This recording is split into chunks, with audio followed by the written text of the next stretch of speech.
The Carleton College Convocation program is a weekly lecture series that brings fresh insights and perspectives from experts in a variety of fields. The program has a rich history dating back several decades. The selected Convocation speakers assist the liberal arts mission of centering thoughtful conversations within education and beyond.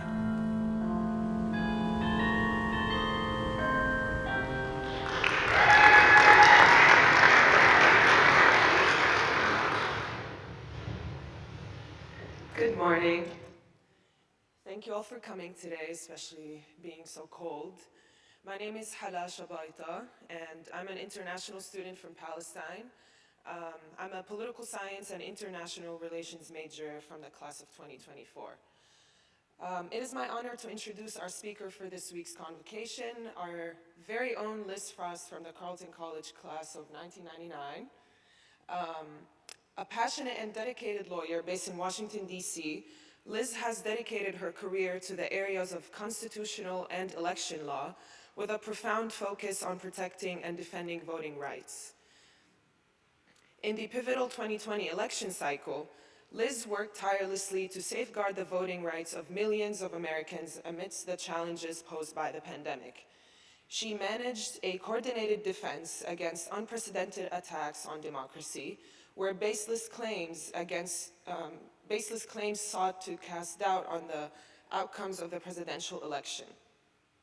In 2021, Liz, along with her colleagues, established the largest American democracy-focused law firm with a noble mission to empower progressives to drive positive change and, most importantly, protect and promote voting rights. Serving as the chair of litigation, Liz continues to fight on the front lines to ensure the right to vote is not only protected, but expanded for all. As someone who has a deep appreciation for the diversity in U.S. society, from diversity in culture, race, language, family history, personal stories, and even citizenship status, I find Liz's work especially interesting. Her dedication to safeguarding the democratic process aligns with my own aspirations in the realm of human rights and immigration law. The challenges to democracy that Liz will discuss today are not just theoretical for me, they are critical issues that touch the core of my personal and social life, as well as my academic and future professional interests. Although I can't vote in this country yet, one day when I gain the right to vote, I will remember Liz and her tireless efforts to protect my voting rights. So without further ado, please join me in welcoming back Lis Frost to our campus.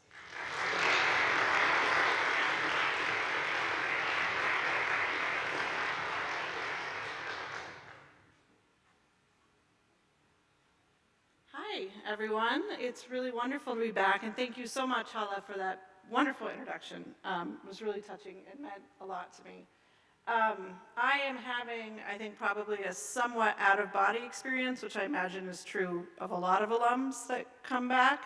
I think you're all real, but it's also possible I'm having another one of those dreams that I've had for years since I've left, where I'm back and I'm having to take a test in a class I forgot I signed up for, give a presentation on an issue I know nothing about. To be fair, I probably have those dreams more than most, because when I was here, I did forget that I had signed up for a class until the end of the quarter when I got my report card, and there was an F in guitar. It turns out if you never go and show everyone how wonderful you are at guitar, you get an F. I'm not sure it would have gone so much better for me if I'd actually gone, but there you go. So now that you have that data point about me, it may not surprise you to learn I never thought I would be a lawyer. And if you had told senior year me that someday I would be running the litigation practice of the nation's largest pro-democracy law firm involved in almost all of the high-profile redistricting and voting rights cases in the country, I would have thought you didn't know me very well, and your prognostication skills need quite a bit of work. So how did I get here? Well, I was an English major, and I use a lot of what I learned daily. I write and I read for a living. I mean, you know, there's a real direct line there. But I also was always really interested in the systems that we lived in and in issues of inequity. And that interest led me to take a lot of political science classes when I was here, including in particular with an extraordinary professor named Roy Grow. Roy was kind, he was adventurous, he was curious and brilliant, and he was a huge champion of students finding their own way and learning through experience.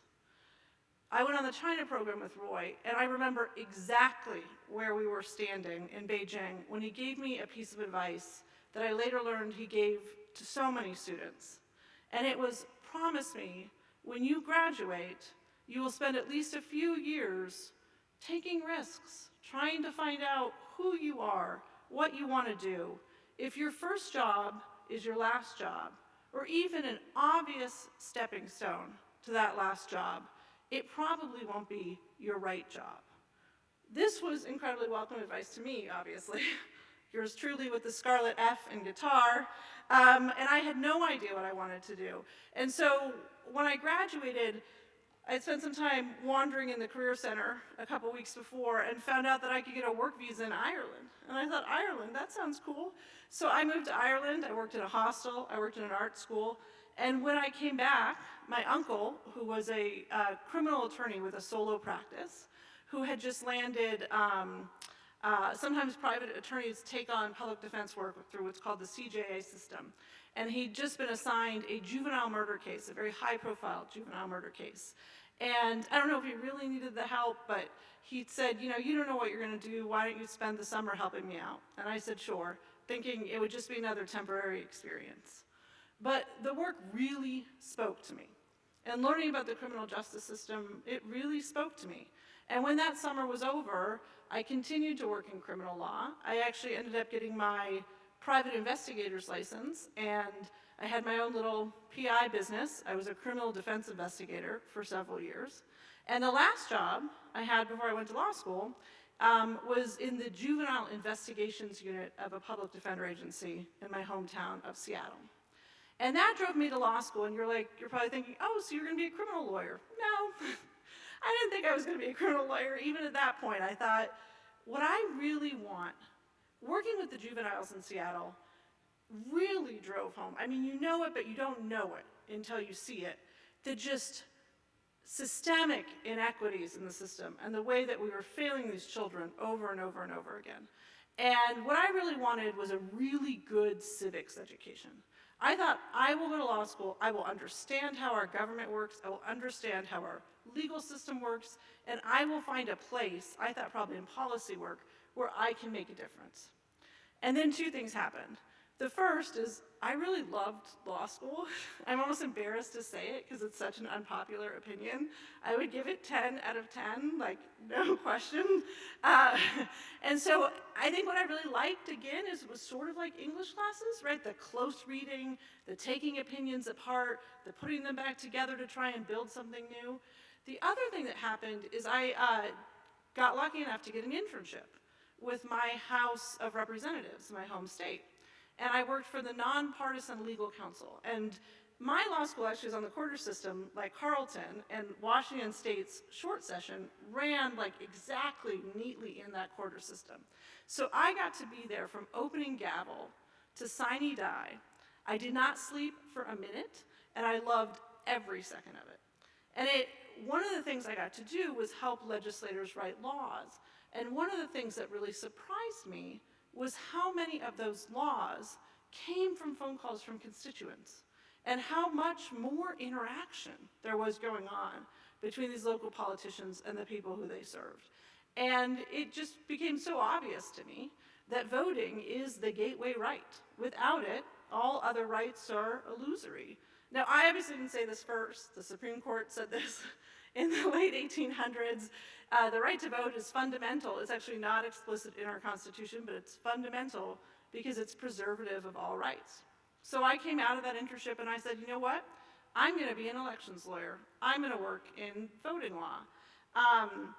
It took me many more stops to actually get to that job, but eventually I joined a practice in Washington, D.C., right as the field of election litigation was starting to really expand. So what does my practice do? I'm a litigator. I'm the type of lawyer that shows up in courtrooms, and I run our firm's litigation practice. Right now, we have about 35 lawyers who do litigation. We have about the same number that do all other kinds of law other than litigation.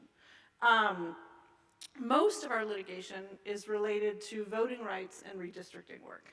As I stand here today, I actually haven't checked the docket, so my numbers are right unless we got a decision in a case that was supposed to come out this morning, we'll see. As I stand here today, we have 48 active voting and election cases in 19 different states right now, state and federal court across the country. And this is only the first month of a presidential election year. Election years get even busier. Most litigators don't spend a ton of time in trial, and most litigation doesn't move particularly quickly. I don't know if y'all still read Bleak House for days on end here, but it's not too far off of some lawyers' experience, I think. Our practice is a big exception to that rule. One election year is like 5, maybe more, of normal trial practice, because you have an election date, the election's gonna happen on that date, and every minute, every hour until then, that's your chance to try and make sure that access is available to try and make sure that people are going to be able to participate in that election. So it's frenetic, demanding, and extremely fast-paced, even in what we would consider a relatively calm year. 2020, of course, put that all to shame. We started that year, like everyone, thinking it was going to be a year like other years we'd lived before. And of course, the first thing that happened is the pandemic. And the shutdowns that started in March, which to an election lawyer is like right before some of the states start holding their primary elections. And the states had to figure out, some states were largely vote by mail states, but not many. They had to figure out how they were going to adjust. This is actually the first time in the country's history that they had to run a presidential election during a pandemic. So our client's immediate concern was to protect the millions of voters who were turning to mail voting to keep themselves safe in the pandemic. This is all pre-vaccines. It was a very scary time. We had significant concerns because, well, I love mail voting. Okay, mail voting is great. It can increase turnout and facilitate access to voting, but it also typically tends to require voters to jump through more hoops before their ballots will be counted. The two areas where mail voters, and as I say mail voters throughout this talk, I'm talking M-A-I-L, just so we're clear. Two areas where mail voters are more likely to run into issues with getting their ballot counted are when their state has laws that either require their signature on their ballot envelope match the signature on file for the voter, or it'll be rejected, and when their state requires that their ballot be received by Election Day, not just postmarked by Election Day in order to count. We had done some litigation over signature laws, but that stepped up, and we also started doing litigation over Election Day receipt deadlines. Particularly given the delays we were seeing in the Postal Service, we were quite concerned. And there was a very big case in Wisconsin that because of our litigation efforts, 80,000 ballots that would have otherwise been rejected in the presidential primary were counted. At the same time that we were filing these lawsuits to try and protect voters, there was also a series of lawsuits being filed by other groups trying to shut down or curtail mail voting completely. We would intervene in those lawsuits to help the states defend on behalf of our clients. So we were fighting on several fronts, both affirmative and defensive, throughout the 2020 election leading up to November. Now, on November 7th, the Associated Press called the presidential election for Joe Biden. I should tell you that we do a lot of recount work. And in fact, we were engaged by the Biden campaign that year to do any recount work that might come up. When a campaign calls one of my lawyers to engage them for a recount, if they are not within a fraction of a point, we tell them to save their money. They almost certainly don't have a chance. Very little moves in recounts. And that's because American elections can feel Byzantine on many fronts. but they are very good at counting ballots. It's only when the margins get really incredibly close that mistakes can be made that potentially make a difference. The 2020 presidential election was not close. Obviously, Biden won the popular vote by over 7 million votes, but of course, in our system, more importantly, he won the Electoral College by a wide margin as well. He would have had to have succeeded in recounts in several different states that were really not in recount territory. So the election should have been over, but as we all know, it wasn't. There were 95 additional lawsuits filed from the time the election was called to January 6th. 75 of those concerned the presidential election and were filed in only 8 states, 2 actually here in Minnesota. Lawyers at my firm were involved in most of those cases defending the election. And in the end, my team won more than 60 lawsuits brought by Trump and his allies in the aftermath of the election. And that experience is what led us to launch our pro-democracy law firm in September of 2021. So many of you now have grown up in what I think of as sort of the era of voting, litigation. But when I graduated in 1999, my practice didn't exist. And I think most lawyers would have thought it would never exist in the future in America. If I had been so inclined to try and map out my future brick by brick, this work I do now wouldn't have been an option. In fact, before 2000, lawyers were not regularly involved in election litigation at all, even recounts. That changed with Bush v. Gore, which of course itself began as a recount. And the practice that I now chair has its roots in recount litigation. We still do recounts, but our voting rights practice really grew out of what we learned doing recounts. Recount lawyers spend hours, days, weeks sometimes sitting in rooms, usually in large folding tables with lots of people, staring at ballots as people decide whether they should count or not. A lot of those decisions are made based on pre-existing state laws. And one of the things that you learn as you sit in those rooms watching this happen is that some state laws that may seem on their face to be merely administrative actually have the effect of causing real ballots cast by real voters to be rejected. As we like to say in our practice, every ballot tells a story. I remember a case I had in Arizona where we were challenging Arizona's repeal of a law that allowed third parties to help people deliver their ballots to election officials so they can be counted. And one of the voters involved in that case was a man named Victor, for whom voting was extremely important, and he had never missed an election until the year when he had emergency heart surgery.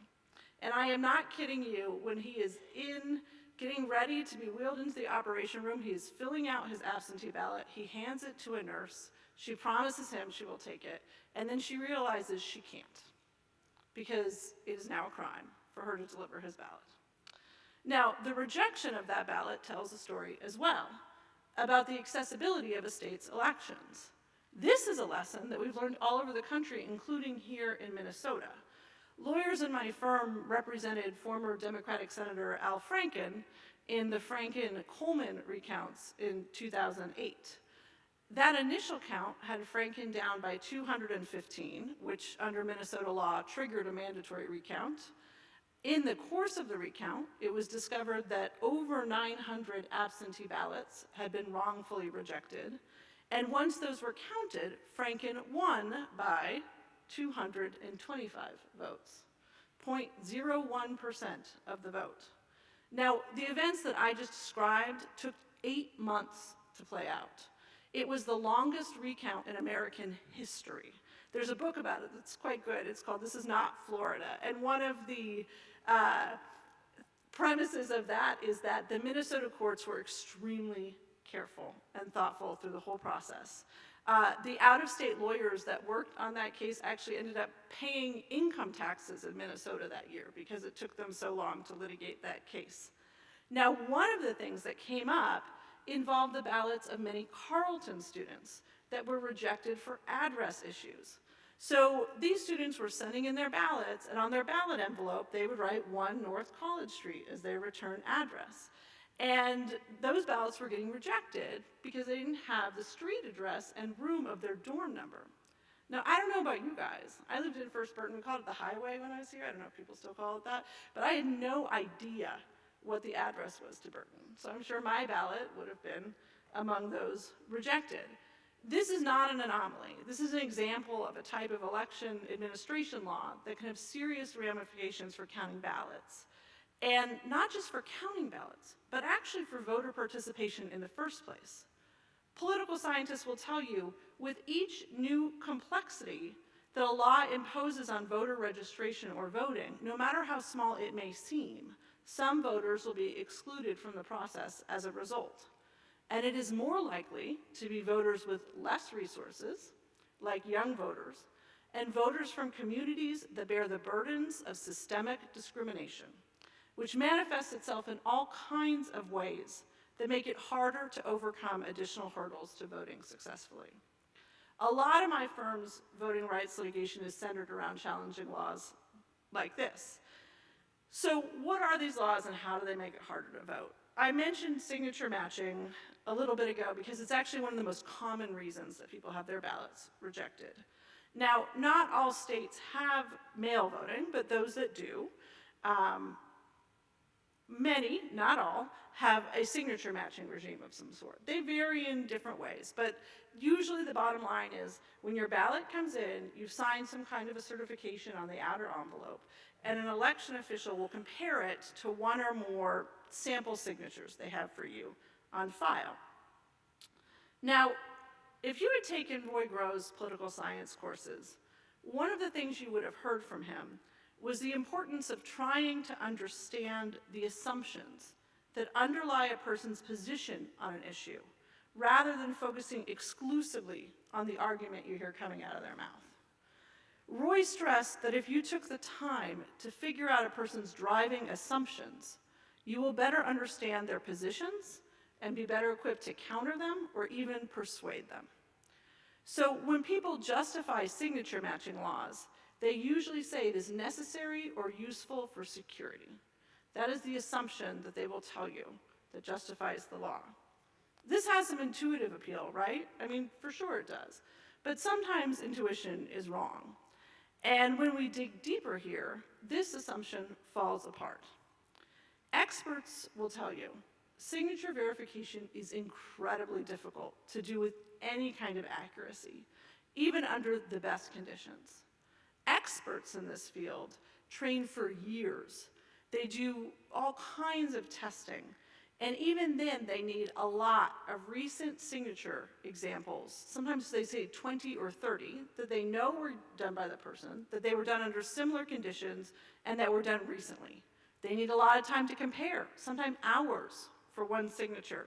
They need special equipment, magnification, lighting, all that stuff. How do election officials do it? I mean, by necessity. It's not like they're setting out to do it wrong, but they're in the middle of a crazy election and they have thousands of ballots coming in the door. They may get an hour or two of training, if any. They are rarely tested on it. And they might have an exemplar, a couple exemplars. They don't have the special equipment, and they have to do matches of thousands of signatures a day. They are terrible at it. It is far more likely that they will mistake a valid signature and call it fraudulent than actually identify fraud using this. In fact, if they identify fraud, it's probably just a lucky accident. They might as well just pull the ballot out of a basket. So why is it so hard? Well, there's just a huge amount of variation in signatures that can look like meaningful differences, even to the trained eye. Here's a couple common examples that may affect almost nearly everyone in this room. If you registered to vote at the DMV, you probably gave your signature to the DMV on an electric stylus pad. When you sign your ballot, you are signing it on paper on a hard surface with pen. That difference alone can make an expert unable to accurately match your signature. If you're under 30, your signature is more likely to vary, both because your signatures are still sort of coalescing, but also because people aren't using handwriting or cursive as much anymore. And this is a real problem. Young voters' ballots get tossed more for signature matching for this reason. But before the over 30s get too confident, older voters are also at risk because of health issues like arthritis and tremors, but also because they don't move as often. The election officials have less examples of their signature to compare to, and they're often older examples, and signatures do change over time. Add on to that, several studies have shown very disturbing racial disparities in signature matching. Washington State, my home state, which is an almost universal vote by mail state, a 2020 study found that Latino voters' ballots are more than 4 times more likely to be rejected for signature matching issues than white voters. A similar study of the Florida primary the same year found that Black and Latino voters were 2 times more likely to be rejected. And Wisconsin, which as everyone knows, saw a relatively close election in 2020. 10,000 Black voters' ballots were rejected. 10,000. Another reason why signature matching is so ineffective in what it's supposed to do, that is keep our elections secure from fraud, is that there's almost no voter fraud to begin with. And we know this because there's been an enormous amount of research, including done by conservative organizations like the Heritage Foundation, the National Republican Lawyers Association, that have been looking for fraud. Over and over again, the conclusion really is that fraud is exceedingly rare. So when we tell an election official, you are matching signatures to catch fraudulent ballots, we are asking them to find a needle in a field of haystacks when there may not be any needle to find. The number of ballots invalidated using signature matching far exceeds any number of fraudulent ballots. All or nearly all of those ballots are almost certainly cast by real voters. At the end of the day, laws like these are much more likely to change election results in a close election than voter fraud. So in 2020, both the pre-election and post-election arguments we heard from people who were trying to collapse mail voting and challenge the election was that it was necessary because mail voting was susceptible to fraud. But when you make an allegation in court, you have to prove it. And repeatedly, courts across the country found that the people challenging the election based on fraud had no evidence to support their claims. In that sense, the election deniers really took a shellacking in court that year. And I think in response to that, we are now seeing in some corners the justification for restrictive voting laws to change. Certainly, some people are still out there saying voter fraud. But what we are starting to see instead is people saying that ballots should be discarded, not because anyone says they're fraudulent. I'm not saying fraud, Your Honor. We've heard a lot of this recently in courts. But because they claim the ballots are unlawful. Now, I put that in air quotes because more and more what is being described as an unlawful ballot are ballots cast by voters who just don't successfully jump through a series of layered legal hoops in order for them to be counted. So for example, we have a case right now in Montana over a recently passed law that on its face appears to make it a crime to knowingly have more than one voter registration. Just to make sure you understand what I'm saying, it's not that it makes it a crime to vote twice. And no one's saying these people are intending to vote twice or that they want to vote twice, and there's lots of safeguards to keep that from happening. It is simply being registered somewhere else with your prior registration never being canceled. Probably hundreds of thousands of Americans have more than one registration. Moving doesn't automatically cancel your voter registration.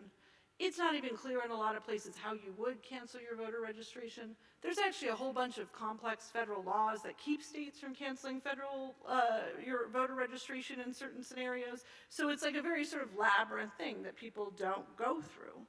And this is because voter registration is highly localized. And in a lot of places it's not clear you could do this. So can you guess who is more likely to have more than one voter registration? People who move frequently, young people, people who rent, or less financially secure. There is no problem this law is solving for. There are a lot of safeguards that protect against this. But of course, the threat of criminal penalties will keep some from voting altogether. And when we hear this change in the rhetoric, from fraudulent to now the unlawful, where unlawful means whatever we say it means, it begs the question of whether the claim that everyone was so concerned about fraud was really the true underlying assumption behind those arguments, or if it was something else. Before I finish, I want to share a few additional things I've learned about voting, often from working with really smart political scientists. That's one of the joys of my job, is I get to work with a lot of expert witnesses who teach me a lot of things I never knew before. First, voting is a habit. Once you vote, you are more likely to vote again. At the same time, if you encounter difficulties, you're also less likely to try again. This is one of the many reasons that we worry so much about laws that target younger and new voters, because it threatens to cut off voting as a habit before it even begins. Second, political scientists, and I find this very interesting. I don't know if you'll find it as interesting as I did, but I'm here, so I'll tell you about it. They've learned that most voters don't learn how to navigate the voting process from election officials or their government, but instead from word of mouth in their own communities. This is another reason why, say, affluent home-owning communities are more regular voters. Because if I'm out walking my dog and run into Bob, and he says, oh, did you know they closed our polling place, and now it's, a block down the road, or now it's not opening till noon, I'm more likely to navigate the election successfully, particularly when there are shifts. This is a really big deal. And shifts, by the way, every time you condense a polling place, you move a polling place, you change something from the way it was before, some number of voters fall off. This is why it is so important, not only that you vote, but that you talk to other people about it. And not just about the issues, but about the process itself. Now, I'm not going to stand up here and say that voting is the only tool to protect democracy and fight for progress. It's not. But if you're a young person or from a community that has historically been marginalized in this country, your right to vote is under attack precisely because it is one of the most powerful tools at your disposal to bring about change. And I can tell you, in my business, we have a lot of disappointments. And I mean, maybe this is true of a lot of lawyers. I hate losing. I hate losing. And I really hate losing in this space. I feel like I've failed the voters. I have all kinds of personal crises of consciousness, wondering if maybe someone else should be doing this. In those moments, I consistently remind myself that we stand on the shoulders of giants. In my field, that includes civil rights lawyers who for decades and longer went into courtrooms to argue for the protection of basic rights in front of a hostile judiciary without any realistic hope that they would obtain judgments in their favor. But they still fought. There is a real value in that fight alone. But you know what? Sometimes they won. And it changed so much for so many, for generations. So I fight for them, and when I vote not just for me and for us, but also for them. And when I'm tired, I remember them and I take strength from them to keep moving forward. We don't win every case that we bring, but we do win more than is expected. I'll give you a couple recent examples. In 2022, when Reverend Raphael Warnock was facing off in a runoff election, the results of which would determine if he would become the first black senator from Georgia, the Georgia Secretary of State announced he would not offer weekend voting on the Saturday after Thanksgiving, as Georgia had in the past. Everyone's model said this was going to be a huge turnout day. And we thought the Secretary's position was not consistent with Georgia law, and so we sued him. We brought the case in Georgia State Court. Many court watchers, it was all over Twitter, we saw so many comments, said we did not have a chance. But you know what? We won in the trial court, we won in the Court of Appeals, we won in the Georgia Supreme Court. And because of that, more Georgians were able to vote, and in the end, Reverend Warnock was elected, making history. And he is a wonderful senator. We also had a case in the United States Supreme Court this year. Well, we actually had two. One of them involved Alabama's congressional redistricting map, and one involved the so-called state legislator doctrine, which threatened to make it impossible for state courts to protect voting rights even under their own constitutions. The obituaries for both of those cases were written repeatedly, and we won them both as well. For the first time, Alabama will have 2 congressional districts where black voters will be able to elect their candidates of choice. State Supreme Courts can continue to protect voting rights consistent with their own state constitutions, including by providing stronger protections under the federal constitution than those federal judges may find. Change is really hard, and it takes a lot of time. It takes a lot of consistent effort, and it is often 1 step forward and 2 steps back. But history has shown us that roadblocks to voting are put up most enthusiastically when there is a real threat of real change. Take this moment as a challenge. Educate yourself, educate others in your community, not just about the issues, but the mechanics of voting. And be alert for places where a seemingly small thing could be the difference between your ballot being counted and it being rejected. Do not reward those who think they can put up so many hurdles that you stop trying to go over them or around them. Hidden threats become far less effective when your eyes are wide open. Thank you so much for letting me come talk to you guys today. It's really been my pleasure.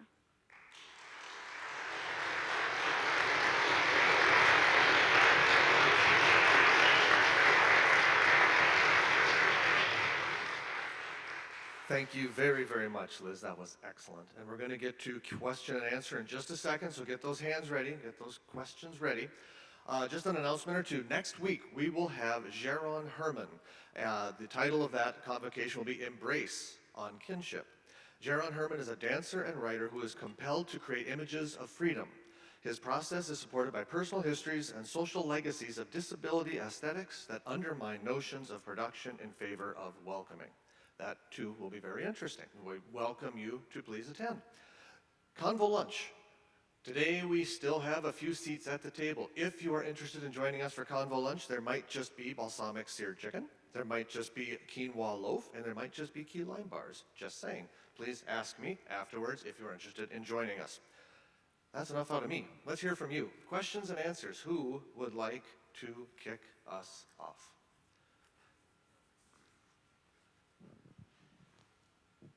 Hi, good morning. Thanks very much for the talk. I'm David. I'm a civilian from here in Northfield. I wonder if you could give me your insights and views on the 14th Amendment challenge that's going to be headed at sort of the Supreme Court. How you think the court might rule and why?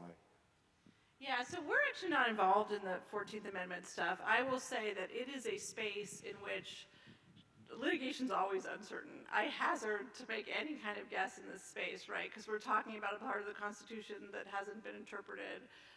We're talking about, obviously, Supreme Court that has at times done some things that have surprised people, some things that have not surprised people.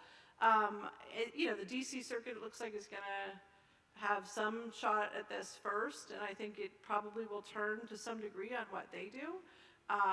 That's obviously a court where they'll put a lot of thought into the question. I think it's going to move really quickly, which I think is not something I would have said to you a week or two ago. I would have said, I think probably the courts might try and find a way to avoid it and just see how the primary season runs. But I just don't know. It's such a collision between political concerns, legal concerns. I'm sorry, I know it's a totally unsatisfying question. I wish I could tell you. I wish I knew. Hi, my name is George. I'm a current student. How much variation have you noticed across the federal judiciary and state level judges after the Shelby ruling in 2013 and recent rulings from the Supreme Court stating that gerrymandering is political and weakening voting protections as a whole? Yeah, that's a great question. So I will say that I think that we have seen more variation in the way that judges have been treating these issues than I think we initially expected to. Section 2 has survived so far, and we've seen judges, even judges that I think initially, just looking at their profile, you might think are not willing to stick their neck out on these issues. Some of them have. Now, not all of them have, but I think a good example of this is some of the recent redistricting cases where, that have, gone, the way that redistricting works usually. Now, there's some complexities in exactly what kind of claim you bring. But a lot of these redistricting cases are actually heard by 3 judges in the first instance down below. It's a special creation of federal law that allows for certain redistricting cases and certain other types of cases to be heard by, it's a district court, but they call it a 3-judge panel. And then it actually goes straight up to the United States Supreme Court. The United States Supreme Court has to hear these kinds of redistricting cases. It's one of the few cases they can't turn away. Chief Justice John Roberts has at times complained a little bit about this. They gotta hear them. In both Alabama and Georgia, the recent redistricting cases, the panels, I think, were almost exclusive. There might have been one judge who was not either a Trump-appointed or Republican-appointed judge, and were one of the panels that, I think most people seeing the panel drawn thought there's just no way that they're going to find a violation of law here, and they did. And those opinions are really interesting, and they're really worth reading if you like to read very long things, because they are often 150, 200, 250 pages long, and they go through the evidence bit by bit by bit. And this is one of these places where, when I say the fight is important, bringing your best evidence to the court, you just never know what's going to happen. But if you put your best evidence in front of them, and you make it as hard as possible to rule against the voters, sometimes you'll surprise yourself, sometimes you'll surprise people out there. So I would say we've seen more protection of voting rights than I think people anticipated after Shelby County. We've seen several opinions from courts that I think people did not anticipate would protect voting rights. And one of the things actually that one of my partners created in 2020 when we were doing the post-election litigation, first on Twitter he was putting up this sort of daily number counting of how many live post-election cases there were and how many we'd won so far, just sort of to keep a count. And he ended up creating a website called Democracy Docket. And that website we've since expanded and now it's like a clearinghouse for all voting related litigation. So it has like landing pages that will just tell you kind of what these cases are about, but then it also has, you can click through to like all of the opinions and filings in these cases. So when I say I think those opinions, those redistricting opinions in particular, are quite interesting because they really go through bit by bit by bit all of the evidence that these lines are being drawn. At the end of the day, for reasons that can't be sustained under the law. And I mean, I think the Alabama victory is like huge, right? It's historic, and the people of Alabama, I think, are going to have a very different delegation than they had in the past as a result, which is really exciting. Yeah, thank you very much for coming back to Carleton and giving the talk. I believe that in order to truly advocate for the integrity of the voting system and like truly and objectively, you have to be unbiased on its outcomes. Now, your law firm has a strong affiliation with the Democratic Party, so I have 2 questions.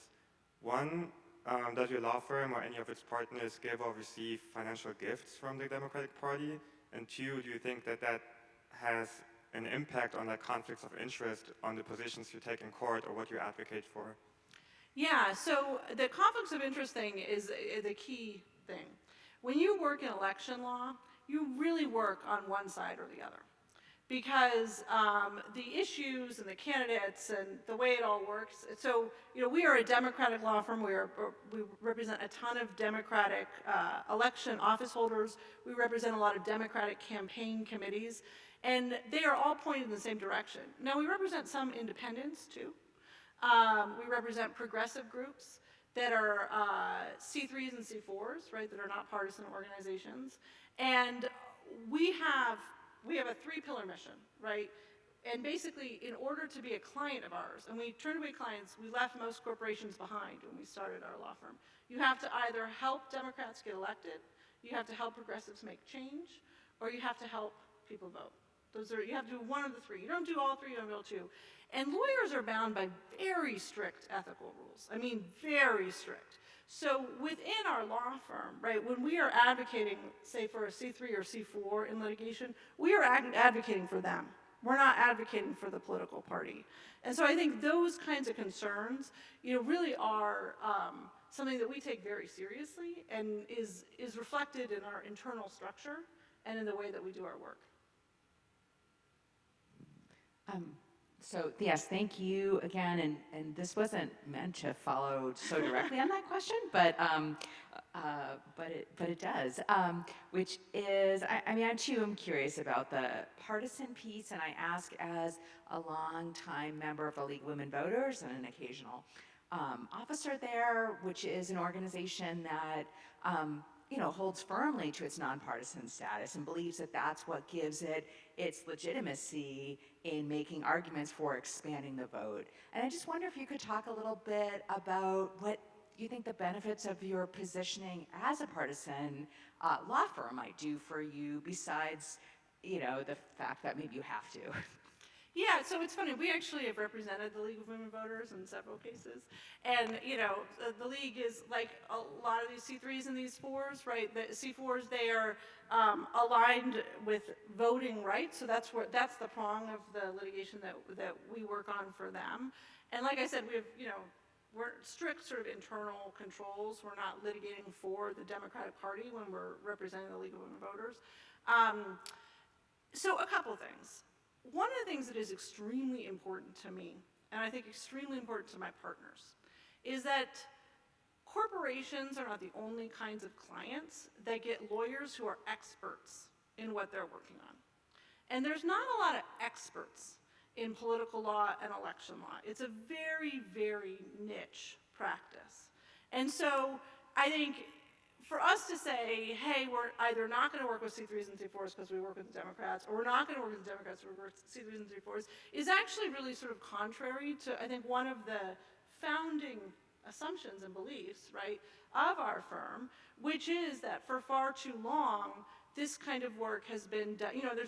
And by the way, I'm not saying, like, obviously there are lots of nonprofits that have done this kind of work and have done it wonderfully, but a lot of times it's done by pro bono lawyers at larger law firms who don't have the expertise, whose attention is divided, who don't understand sort of the ins and outs and the ways that legal doctrines can shift a little in this space that they maybe don't always shift in the same way if you're representing telecom companies or something like that. So I think it's, we are extremely committed to pro-democracy. And I think all of these things, frankly, are necessary in order for us to achieve that mission. Hi, thank you so much for coming. My question was, this is a very fast-paced area that you mentioned you were in, and your firm is the largest in this area, and it's only 35 people.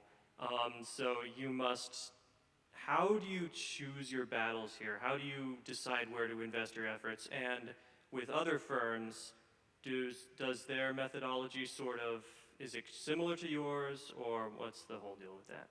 Yeah, so it's a great question. So I think a lot of this grows out of the expertise, right? We can look at an issue and we have a pretty good sense of whether it's one that is worth pursuing or not. It's very client driven. So I'll give you an example. We had a case in Florida in 2016 where actually a student at the University of Florida wrote an op-ed that talked about how the Secretary of State in Florida that year had decided that she wasn't going to put any early voting sites on Florida campuses, university and college campuses that year. Florida might be the state with the most colleges and with the largest college and university population in the country. And a lot of those campuses were quite far away from places where people would engage in early voting. Florida had a historic problem with very long lines on election day. So one of our clients' priorities saw the op-ed and called us and said, can you look into this? And if you think it's worth doing, can you call these students and we'd be interested in being involved in litigation. And so that's how it took off. And it was funny, it was like a series of weeks of emergency motions and all this kind of stuff. I flew down to Tallahassee, did an argument, and we won. Our theory in that case was under the 26th Amendment, and that this decision could only be justified by making it harder for young people to vote, and that the plain text of the 26th Amendment prohibited that. And it's still to this day, the case was called, I can't remember what the case is called. Detzner was but to this day, I think it's still, one of the strongest 26th Amendment decisions that anyone has gotten. And the result was that 60 early voting places were open on 11 college campuses in that election that year. So an enormous amount of people voted as a result of that. Over here in the corner. I am wondering if you can talk a little bit about Secretary of State positions and their roles here. We had the opportunity to potentially have our Secretary of State come to Carleton, and I was talking with students.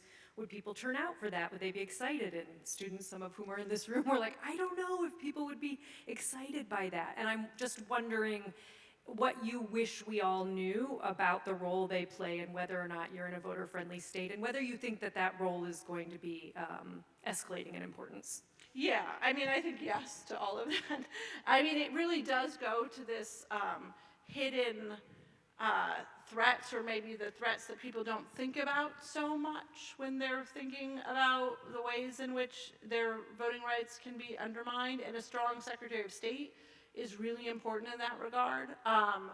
And the other thing is Secretary of State's, you have laws passed by legislators. We all know how a bill becomes a law. But Secretary of States in most states have an enormous amount of discretion in how they implement the election laws. And in making those decisions can make a huge, I mean, like I said, in Florida, it was the Secretary of State that made that decision. In Georgia, it was the Secretary of State that decided not to offer Saturday voting after Thanksgiving, right? Like, these are all extremely important. And I think it's definitely a race that often people don't think so much about, or they're not as informed about when they go to vote. But it's one that people should care a lot who's running for the Secretary of State. And I mean, in Arizona, the Democrat won, but not by a ton. And the Republican candidate was a very, very enthusiastic election denier. And that's a state, right, that is very much a purple state, that is very much a state full of independent voters. And the position that the Secretary of State is in that state, right, like is really, I see it as like a firewall against the erosion of democracy. I think it matters enormously. Hello. Can you tell us a little bit about your time as a private investigator? I'm fascinated by this. I'm picturing like The Good Wife, I'm picturing all kinds of things, and I need a couple of examples. So I was really young. I mean, I think I was like 21, 22, 23. And it's funny, I'm actually in a true crime book, and you know how in true crime books where they have the well in the middle of all the photographs? There's a murder case I worked on where you will find a photograph of 22-year-old me in it from that work.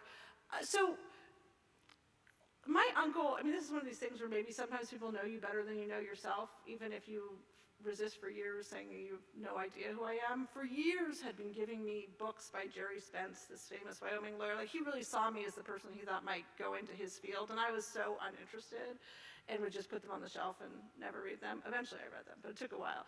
And so he brought me in actually for a case that involved a young man who was charged with murder. And, I had never been that close to the justice system before, and I spent a lot of time visiting him in jail, just helping him prepare for trial, right? Things as simple as I remember one morning where we had to get him shaved and get him clothes for a court appearance, and just even kind of navigating that was its own, experience. And in that job, I think in the first, summer, I was doing kind of that kind of stuff, like helping around the office, but I was really interested, and I think he could see that. I think he could see that the other lawyers he started to work with were. And so private defense lawyers started hiring me to go interview witnesses, right? Go to the place where the crime happened, walk around, take a look. Is there something we're missing? Are there cameras there? Go to the 7-Eleven, ask them, do their cameras work? They never do, by the way, but you always ask. And in that, it's funny, right? Because I think even though my career path was not a straight line, I learned so much in that job that I use every day. And a lot of that has to do with how important the facts are, how important it is to be intimately aware of them, to ask questions when things don't seem to make sense, to get to know people's stories. When I'm talking to a witness or a plaintiff, right, I often spend a lot of time just talking to them and starting to try and figure out, okay, what are the themes that make them them? What are the, and then you could start to get, oh, these are the keys. This is how I'm gonna tell their story to the judge, right? So it was a lot of that, honestly, a lot of being a private investigator in the criminal defense realm when I was doing it was story gathering and was just hearing people and then taking the facts, whatever they were, unvarnished, to the lawyer and saying, this is what you've got. And then the lawyer would figure out, do we do a plea deal? Are there certain services this client needs, right? Spending time with their families. Hi, this is more of a normative question rather than a legal question, but I was curious what your thoughts were on how colleges and universities like Carleton could promote voting and voting rights both on campus and in the broader community. Yeah, it's a great question. So I think one of the things that I was surprised about when I started to get into this field was actually how complex the American election system really is. And this is why I talk a lot about focusing on understanding the rules. I voted in Virginia, and it's only recently actually that universal vote by mail has been a thing in Virginia. I requested a ballot several years ago when I was going to be out of the Commonwealth for something, and I got the instructions, and I'm an elections lawyer, and I was like, these are incredibly complex, and I was super afraid of making an error. So, I mean, those are things that I think figuring out ways to educate about the process, which is kind of the less maybe philosophical discussions in that sense, right? The other thing is I have to say, and I know no one likes to hear this, but the truth of the matter is one of the biggest threats to our elections right now is that people are afraid to volunteer for or help work in elections, and a huge part of our elections apparatus is run by volunteers. And I mean, they do God's work, and it is incredibly important. And those people work so hard, and young people are a very, very well situated to do this work. And you learn a ton in the process. So that's, I think, another thing that could be encouraged. I think we have time for one more question. This one comes from a viewer on Zoom, and they ask, what keeps you up at night about the 2024 federal elections? What doesn't? I'm a lawyer. We see danger everywhere. So I worry about what I just mentioned. I worry a lot about people sort of fleeing the election apparatus itself, and that in a close situation, you have an election denier in a position that's making decisions and not enough sort of process to stop them. I worry that, it hasn't happened so far, right? But I worry. I worry that people think we survived 2020 and they're kind of over it, and they think our system's held, so they'll hold again. And I think what the history professors and students would tell you is that often the most vulnerable time is right after you survived, and everyone sort of puts down their guard again. And I mean, I worry that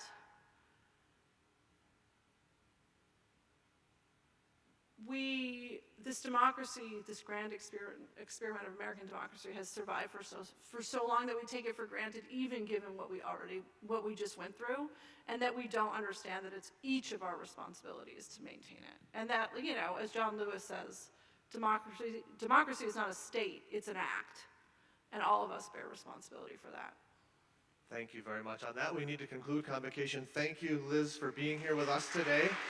And thank you all for coming to Convocation. We'll see you next week.